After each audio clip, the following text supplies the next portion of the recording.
अस्सलाम वालेकुम मेरी fit family, welcome back to a new vlog. कैसे हैं आप सब? उम्मीद करता हूँ आप लोग सब खैरियत से होंगे, फिट फाट होंगे, तंदुरुस्त होंगे। तो मैं आजकल जिम पे तो वीडियोस बना नहीं पा रहा, तो ये मेरे पास बहुत अच्छा मौका है कि मैं आप लोगों को बेसिक बायोमैकेनिक्स की चीज़ें सिखाऊं।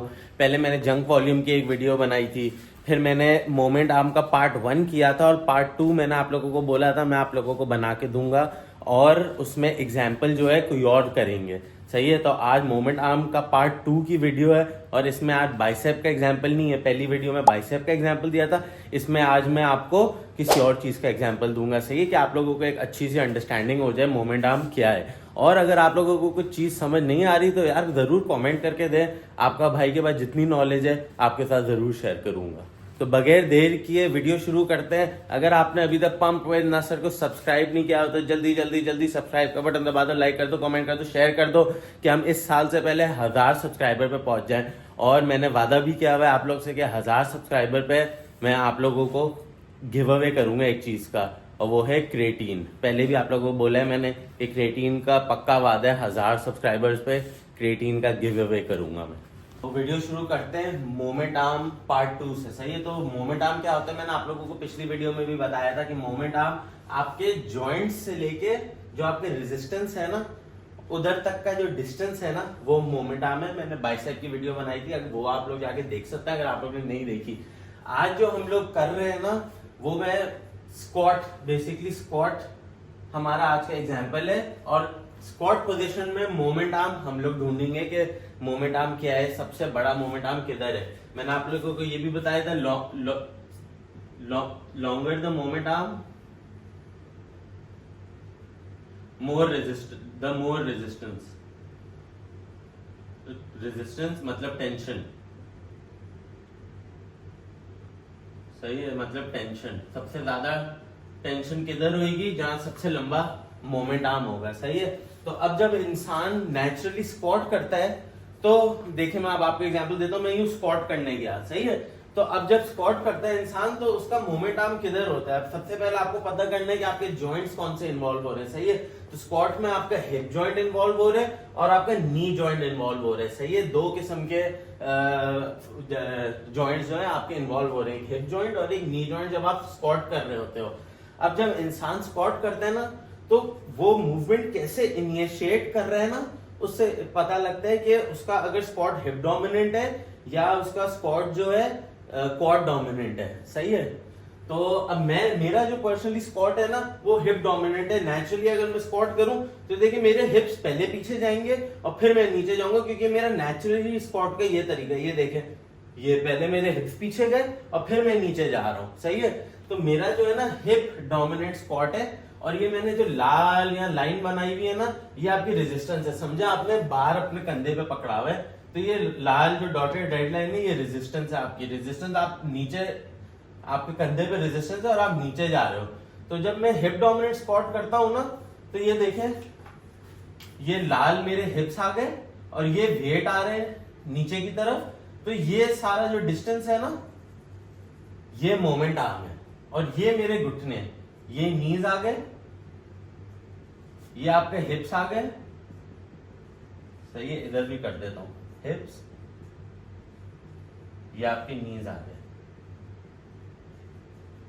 सही है, तो अभी हिप डोमिनेंट स्क्वाट की बात कर रहे हैं कि जब मैंने हिप डोमिनेंट स्क्वाट किया तो मेरे वजन, ये मैं नीचे लेके जा रहा था, वजन यूं रेड डॉटेड लाइन जो है, अब मैं यूं वजन नीचे जा रहा हूं और मेरे हिप्स पहले पीछे शिफ्ट हो रहे थे। तो जब मैं नीचे वाली पोजीशन में जा रहा हूं तो मेरा सबसे ज्यादा मोमेंट आर्म है ये वजन की लाइन ये रही और मेरे हिप्स ये रहे।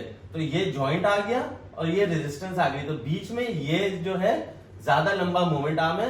हालांकि रेजिस्टेंस से लेके नीच तक ये मेरा छोटा सा मोमेंट आर्म है। सही है, तो हिप डोमिनेंट स्क्वाट में आपका ज्यादा लंबा मोमेंट आर्म हिप से लेके रेजिस्टेंस तक होता है, इसलिए ये हिप डोमिनेंट स्क्वाट है। अगर आप हिप डोमिनेंट स्क्वाट करोगे तो आपके हिप्स जो है ज्यादा फोकस हो रहे हैं, क्योंकि नाम ही उसका हिप डोमिनेंट स्क्वाट है।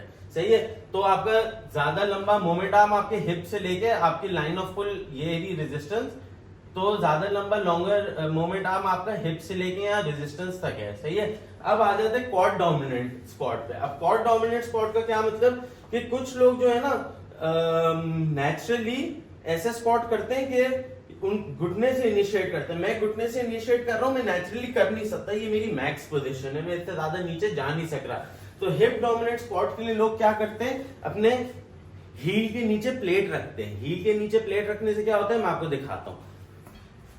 तो ये देखें, मैं नेचुरली अभी स्क्वाट करूंगा, सही है, ये मेरा स्क्वाट है, सही है, हिप से इनिशिएट हो रहा है। अगर मैं साइडवेज भी हूं तो आप देखेंगे मेरा हिप से इनिशिएट हो रहा है, इस तरह हो रहा है मेरे हिप्स। अब मेरा ये वजन है, अब ये वजन की जो लाइन ऑफ पुल है ना सीधी नीचे जा रही है।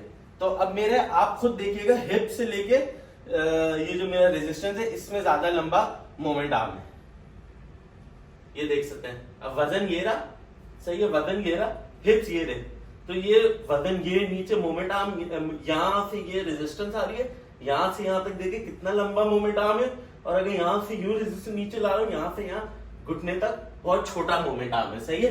तो इसलिए ये हिप डोमिनेंट स्क्वाट होता है। और जब भी आप हिप डोमिनेंट स्क्वाट करोगे, आपका सारा फोकस आपके हिप्स पे आएगा, आपके क्वाड्स पे नहीं आएगा, सही है। अब क्वाड डोमिनेंट स्क्वाट क्या होता है? क्वाड डोमिनेंट स्क्वाट मतलब कि आपको फुल नी फ्लेक्शन मिल रहा है। मैं हमेशा अपनी वीडियोस में नी फ्लेक्शन की बात कर रहा होता हूं ना, कि आपको फुल नी फ्लेक्शन करनी है कि आपका सारा रेजिस्टेंस आपके क्वाड्स पे जाए, इसलिए ये क्वाड डोमिनेंट स्क्वाट है। तो फुल नी फ्लेक्शन जब आप करते हो, ये देखें, अब मैंने रख दी है यहाँ नीचे प्लेट के ऊपर खड़ा हुआ, हील एलिवेट कर दी, अब मैं जाऊंगा नीचे, ये देखिए। अब मेरी मूवमेंट देखिए, इनिशिएट ही घुटने से होगी। पहले इनिशिएट स्क्वाट की मेरी हिप से हो रही थी, अब मैं स्क्वाट करूंगा तो ऑटोमेटिकली हील एलिवेट करने की वजह से मेरी मूवमेंट जो है नीज से इनिशिएट होगी। मैं कुछ भी नहीं कर रहा, आप लोगों को देख रहा हूं, आप लोग खुद देखिएगा, मेरी नीज से इनिशिएट हो रही है, देखें मूवमेंट ही नीज से शुरू हो रही है। नॉर्मल स्क्वाट में हिप से शुरू हो रही है, सही है। मैं अगर नॉर्मल स्क्वाट में नीज से शुरू करूं तो मैं नीचे ही नहीं जा सकता, ये मेरी मैक्सिमम पोजीशन है, सही है। अगर मैं नॉर्मल पोजीशन में नी से इनिशिएट करूं, अब हील एलिवेट कर लिए, समझे, मेरे कंधे पे वजन है, ये देखें, नी से इनिशिएट, ये मेरी फुल रेंज हो गई। अब आप देखिए, समझे, मैंने यहाँ वजन पकड़ा हुआ है। अब आप देखें कि आपका डिस्टेंस जो है किधर ज्यादा बन रहा है। जब आपने वजन यहाँ पकड़ा हुआ है तो आपके वजन यहाँ से हिप तक ज्यादा डिस्टेंस है या नीज तक ज्यादा डिस्टेंस है? तो आपका नीज से ही ज्यादा हमेशा डिस्टेंस होगा, क्योंकि आपकी टॉर्सो भी जो है ना ज्यादा अपराइट होती है। ये देखिए, मैं इस पे खड़ा हुआ नॉर्मल स्क्वाट करूंगा, मेरी जो कमर है ना यूं होएगी। नॉर्मल स्क्वाट में मेरी कमर यूं होएगी। अगर मैं हील एलिवेटेड करूंगा तो थोड़ी सी टॉर्सो जो है ना मेरा अपराइट होता है, अपराइट टॉर्सो,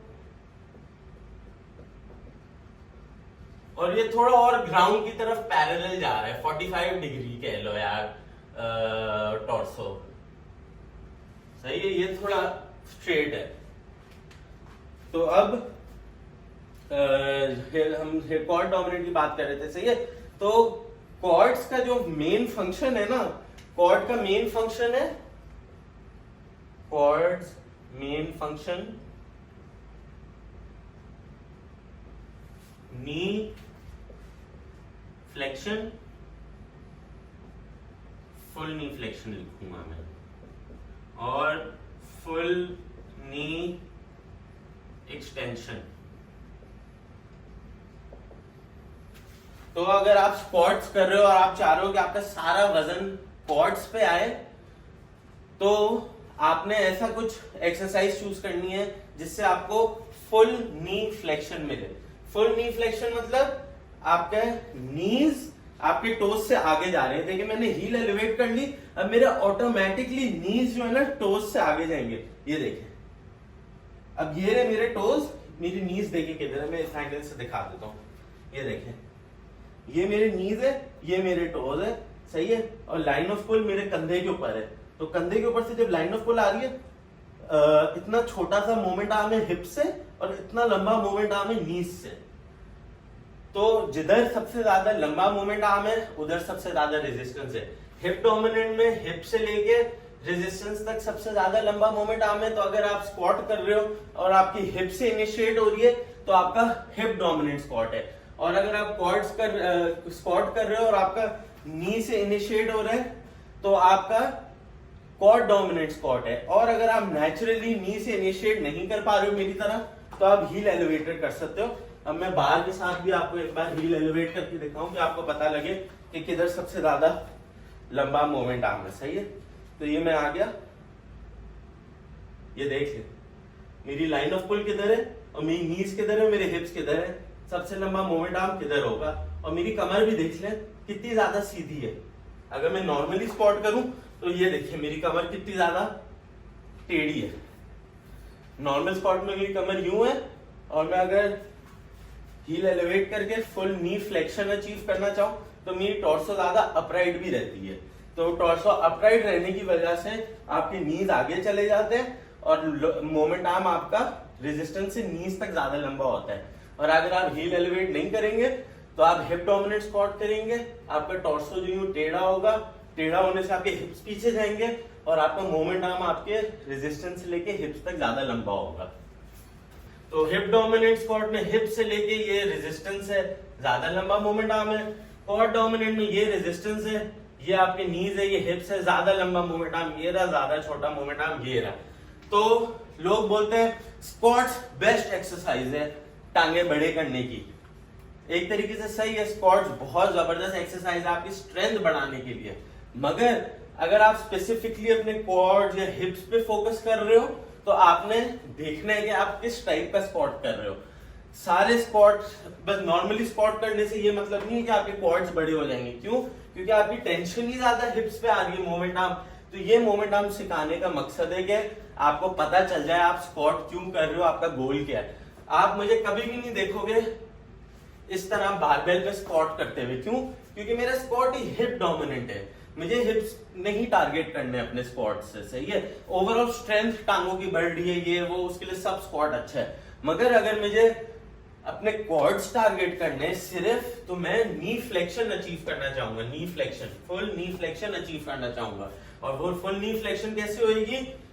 प्लेट रख के, अपने हील्स के नीचे प्लेट रखें और फिर स्क्वाट्स करें। या तो कोई ऐसी मशीन चूज करें। आप लोग देखते होंगे मैं हैक स्क्वाट करता हूँ। हैक स्क्वाट ही मैं इसलिए करता हूँ क्योंकि वो मशीन इस तरह टेढ़ी बनी हुई है। हैक स्क्वाट की मशीन इस तरह बनी हुई होती है। सही है, तो आप यहाँ होते हो, आपकी कमर यूं जा रही होती है और आप यहाँ पैर रखते हो। सही है, फिर आप नीचे जाते हो तो आपके पैर यूं हो जाते हैं, तो आपको नी फ्लेक्शन ज्यादा मिल रही होती है हैक स्क्वाट में।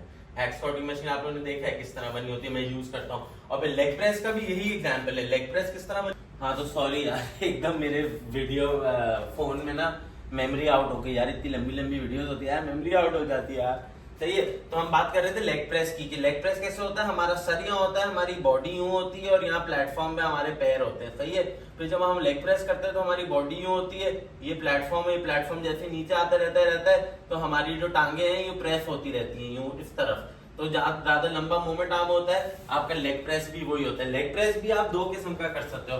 आपका हिप डोमिनेंट लेग प्रेस भी हो सकता है और आपका क्वाड डोमिनेंट लेग प्रेस भी हो सकता है। दोनों किस्म के लेग प्रेस होते हैं। अगर आपने लेग प्रेस हिप डोमिनेंट करना है, समझे ये लेग प्रेस का ऊपर पैड है। अगर आपने हिप डोमिनेंट करना है तो आप अपने पैर जो यहाँ रखोगे। अगर आपने क्वाड डोमिनेंट करना है तो अपने पैर नीचे और करीब रखोगे। सही है, तो एक भाई ने बोला था कि मैं लेग प्रेस गलत कर रहा हूँ। मैं लेग प्रेस गलत नहीं कर रहा और आप भी गलत नहीं हो। आपने जो तरीका लिखा है ना, आप बोल रहे हो कि इस तरह करो तो हिप डोमिनेंट वो बन जाएगा। मुझे हिप्स को टारगेट ही नहीं करना ना लेग प्रेस पे, तो मैं इस तरह करता हूँ, पैर नीचे रख के कि मुझे फुल नी फ्लेक्शन मिले, तो मैं इस तरह करता हूँ लेग प्रेस। तो ना मैं गलत हूँ ना आप गलत हो, बस आपने सीखा हुआ एक तरीका है, मैंने सीखे हुए दो तरीके हैं। तो मेरा YouTube चैनल बनाने का यही मकसद था कि यार बहुत सारी चीजें ऐसी हैं जो मिथ्स हैं सिर्फ, उनको डीबंक करें। क्योंकि पाकिस्तानी जिम्स में ना जो छोटे छोटे जिम्स हैं, अब मैं किसी जिम की बुराई नहीं कर रहा। सही है, मैंने भी किसी जिम से नहीं सीखा। मैंने जितनी चीजें सीखी मैंने ऑनलाइन सीखी है। मैंने जिमों से कुछ भी नहीं सीखा हुआ। सही है, बेकार जिम में भी गया हूँ, अच्छे जिमों में भी गया हूँ। एक टाइम पे 6,000 रुपए वाले जिम भी गया हूँ, अभी थोड़े महंगे वाले जिम भी गया हूँ। मगर मेरी बस अपनी एक पर्सनल चॉइस है। मैं 6,000 रुपए वाले जिम में भी अभी जाके मसल बना सकते हो, महंगे वाले जिम में भी जाके मसल बना सकते हो। सस्ते जिम में भी आप नॉलेज हासिल कर सकते हो, महंगे जिम में भी नॉलेज हासिल कर सकते हो आप। तो ये आज का एक था टॉपिक कि मोमेंट आर्म क्या है। पहले मैंने आपको बाइसेप का समझाया, आज मैंने आपको क्वाड्स का समझा दिया और आपको समझा दिया कि दो आपको स्क्वाट के वो समझा दिए कि मोमेंट आर्म किधर सबसे बड़ा है। एक हिप डोमिनेंट स्क्वाट हो गया, क्वाड डोमिनेंट स्क्वाट हो गया। क्वाड डोमिनेंट में आपका सारा रेजिस्टेंस जो है क्वाड्स पे जा रहा है, क्योंकि आपका मोमेंट आर्म नीज से लेके आपके रेजिस्टेंस तक ज्यादा बड़ा है। और क्वाड्स के फंक्शन ये दो है नी, तो जब भी नी से कुछ ताल्लुक होगा तो आपकी क्वाड्स की बात आएगी, जब भी हिप से कुछ ताल्लुक होगा तो आपके ग्लूट्स की और हैमस्ट्रिंग्स की बात आ जाएगी।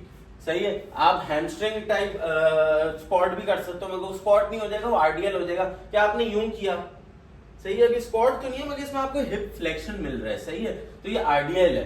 तो हिप फ्लेक्शन जब भी आप करोगे ना, आप समझ जाओ आप ग्लूट्स और हैमस्ट्रिंग्स को टारगेट कर रहे हो, और जब भी फुल नी फ्लेक्शन करोगे तो आप समझ जाओ आप क्वाड्स को टारगेट कर रहे हो। या जब भी नी एक्सटेंशन करोगे, नी एक्सटेंशन क्या मतलब, जो हम लोग मशीन में बैठ के यूं करते हैं ना, अपना नी एक्सटेंड कर रहे हैं, सही है। आपको समझना है कि आपके हर मसल के क्या फंक्शन है। आज मैंने आपको बताया कि ग्लूट के फंक्शन क्या है, आपके जो बट है, ग्लूट के फंक्शन है हिप फ्लेक्शन और हिप एक्सटेंशन। हिप एक्सटेंशन क्या है, जो आप लोग जमीन पे लेके ग्लूट ब्रिज करते हो ना, वो आप हिप्स अपने यूं एक्सटेंड कर रहे हो। जमीन पे लेके ग्लूट ब्रिज करते हैं ना, तो आप हिप एक्सटेंड कर रहे हो, तो वो हिप एक्सटेंशन एक्सरसाइज है, इसलिए आपके ग्लूट को फोकस करती है। और हिप फ्लेक्शन मतलब आप हिप्स को पीछे की तरफ फ्लेक्स कर रहे हो यूं, तो आपके वो है ये दो आपकी हाँ, तो ग्लूट के दो ही हैं, हिप फ्लेक्शन और हिप एक्सटेंशन। तो सही है, मैंने आपको बताया कि क्वाड के दो मेन फंक्शन क्या है। आपके क्वाड्स जो है ना, यहाँ से यहाँ तक का सारा जो है ना, वो घुटने से ताल्लुक है। आपका ग्लूट्स जो भी है ना, वो आपके हिप से हिप फ्लेक्शन कर रहे हो या हिप एक्सटेंशन कर रहे हो, उससे ताल्लुक है। तो हर एक्सरसाइज जो आप कर रहे हो उसका फंक्शन क्या है, हिप फ्लेक्शन है या हिप एक्सटेंशन है या नी एक्सटेंशन है या नी फ्लेक्शन है। एक बार आप ये चीजें सीख जाओगे ना, आपको बहुत आसान हो जाएगा। जैसे बहुत लोग क्या करते हैं, आरडीएल्स और गुड मॉर्निंग एक ही वर्कआउट में कर लेते हैं, तो उसकी तुक क्या है, आप एक ही मसल के दो हिप फ्लेक्शन की मूवमेंट कर रहे हो। इससे अच्छा आपको एक हिप फ्लेक्शन करनी चाहिए और एक हिप एक्सटेंशन की मूवमेंट करनी चाहिए, तो आपका एक कंप्लीट वर्कआउट बन जाएगा। अब लंजेस जो है, लंज हिप फ्लेक्शन आ गई, आप एक तरीके से जब यूं टांग कर रहे हो ना, यूं, तो आप हिप फ्लेक्स कर रहे हो अपने एक तरीके से। और अगर आप क्वाड्स कर रहे हो तो आपके दो मेन फंक्शन आगे, नी फ्लेक्शन, नी एक्सटेंशन। आप बाइसेप कर रहे हो तो बाइसेप का एल्बो फ्लेक्शन है, बाइसेप का एक ही फंक्शन है एल्बो फ्लेक्शन। ट्राइसेप का एक ही फंक्शन है एल्बो एक्सटेंशन, सही है। तो ये चीजें आप जब सीख जाते हो ना, तो आपको वर्कआउट करने में बहुत आसानी होती है। बहुत लोग क्या करते हैं, ड्यूल रोप पुश डाउन करेंगे, फिर सिंगल आर्म पुश डाउन करेंगे, फिर ओवरहैंड पुश डाउन करेंगे। 3 एक्सरसाइज कर ली, बस क्या कर रहे हैं तीनों मूवमेंट में, नी एक्सटेंशन कर रहे हैं, कुछ और फर्क नहीं कर रहे। अंडरहैंड, ओवरहैंड, ये टेढ़े करने से कुछ भी नहीं होता। तीनों के एंड में मेन एक ही फंक्शन है कि आप एल्बो एक्सटेंशन कर रहे हो, और या तो आप over the head elbow extend कर रहे हो, सही है। आप जब एल्बो फ्लेक्स कर रहे हो तो सही है, आप यहाँ मोमेंट आप देखो कितना छोटा है, मेरे शोल्डर से लेके ये रेजिस्टेंस मैंने पकड़ा हुआ है, समझो डंबल, इतना सा मोमेंट आर्म है। एल्बो एक्सटेंड कर रहा हूँ तो मोमेंट आर्म बड़ा होते जा रहा है। ओवर द हेड में सबसे ज्यादा रेजिस्टेंस इस पोर्शन में आती है। तो जब आप ये चीजें सीख जाओगे तो आपको बहुत मजा आएगा। आप लोग क्या बोलते हो, मैंने पहले बाइसेप का एग्जांपल दिया, फिर क्वाड्स का एग्जांपल दिया, अगर आप लोग चाहते हो मैं ट्राइसेप का भी एग्जांपल दूं तो मुझे जरूर बताना। तो आज की बस ना इतनी वीडियो थी। उम्मीद करता हूँ आप लोगों को यार ये मेरी वीडियोस पसंद आ रही होगी, एजुकेशनल वीडियोस। मुझे नहीं पता कि पाकिस्तान में इस तरह और कोई एजुकेशनल वीडियोस प्रोवाइड कर रहा है, यूट्यूब पे नहीं कर रहा। एंटरटेनमेंट तो लोग दबा के कर रहे हैं, हमारा पर्पस है नॉलेज देना, थोड़ा बहुत एंटरटेनमेंट भी करना, सही है, क्योंकि एंटरटेनमेंट भी लाइफ का पार्ट है। हर चीज को साथ चलाना है, नॉलेज भी, खाना भी हेल्दी, एंटरटेनमेंट भी, हर चीज। आज के जो ये वीडियो है ना, इसमें बीच में मैं थोड़ा सा ज्यादा बेसिक से हट के एडवांस जाने वाला था, मगर यार मैं बीच में रुक गया, क्योंकि यार आई थिंक ये बेसिक जो है ना बहुत है। Hip dominant squat, quad dominant squat, quad के क्या फंक्शन है, हिप के क्या फंक्शन है, हैमस्ट्रिंग के क्या फंक्शन है, तो मोमेंट आर्म क्या होता है, ये बेसिक्स थोड़ा आप लोग समझें। आप लोगों को ऑनेस्टली यार जिमिंग करने में मजा आएगा, और आप लोग बोलोगे यार हाँ यार ये चीज तो मैं कर रहा था, इसकी ये वजह है। अब आपको ना हील एलिवेट करके लोग जो है स्क्वाट्स करा देंगे, मगर उनको वजह नहीं पता क्या है। वजह ये है कि उससे फुल नी फ्लेक्शन मिलती है। वजह किसी को नहीं पता, मगर वो कराएंगे और बोलेंगे इससे कॉर्ड्स पे टारगेट होता है। बिल्कुल कॉर्ड्स पे टारगेट होता है, मगर आप जो कर रहे हो चीज, आपको वजह पता होनी चाहिए। आप कुछ भी जिंदगी में चीज कर रहे हो, क्यों कर रहे हो, आपको उसकी वजह पता होनी चाहिए। तो ब्लॉग में इधर ही एंड कर रहा हूँ। उम्मीद करता हूँ आपको आज का ब्लॉग पसंद आया होगा। अगर पसंद आया तो लाइक कमेंट शेयर ज़रूर करिएगा, सब्सक्राइब करना नहीं भूलिएगा। जल्दी जल्दी भाई के 1000 सब्सक्राइबर्स पहुँचने में हेल्प कर दें कि हम एक अच्छा सा गिव अवे कर सकें। और एक गिव अवे नहीं करूँगा, मैंने आप लोगों को दो क्रेटीन का प्रॉमिस किया था। कोई 2 लकी विनर्स होंगे जिनको मैं क्रेटीन जो है गिफ्ट करूँगा। तो मिलता हूँ मैं आपसे कल के दिन। अपना ख्याल रखिएगा। अल्लाह हाफिज़।